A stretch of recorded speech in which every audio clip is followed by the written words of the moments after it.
Saudara, tim penyidik Pusat Polisi Militer TNI bersama tim penyidik KPK menggeledah kantor Basarnas. Penggeledahan ini merupakan bagian dari penyidikan dugaan suap Kepala Basarnas Marsikal Madya Henry Alfiandi. Penggeledahan dilakukan untuk mencari bukti tambahan terkait kasus dugaan suap yang menyeret Kabasarnas periode 2021-2023 Marsikal Madya TNI Henry Alfiandi. Penggeledahan dilakukan sejak pukul 10 pagi. Sebelumnya, Puspom TNI menetapkan Kabasarnas Marsikal Madya Henry Alfiandi dan bawahannya Letkol Afri Budi Cahyanto sebagai tersangka. Sementara KPK menerbitkan surat perintah penyidikan atas nama 3 orang swasta yang diduga menyuap Kabasarnas dan anak buahnya.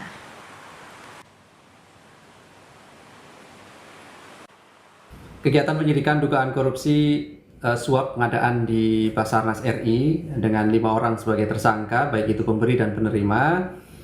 Betul, hari ini tim penyidik KPK bersama dengan tim dari Puspom TNI melakukan penggeledahan di kantor Basarnas RI, dan informasi yang kami peroleh sejauh ini tim menemukan beberapa dokumen yang terkait dengan perkara, dan selanjutnya tentu akan dilakukan analisis untuk disita sebagai barang bukti dalam berkas perkara kelima tersangka dimaksud.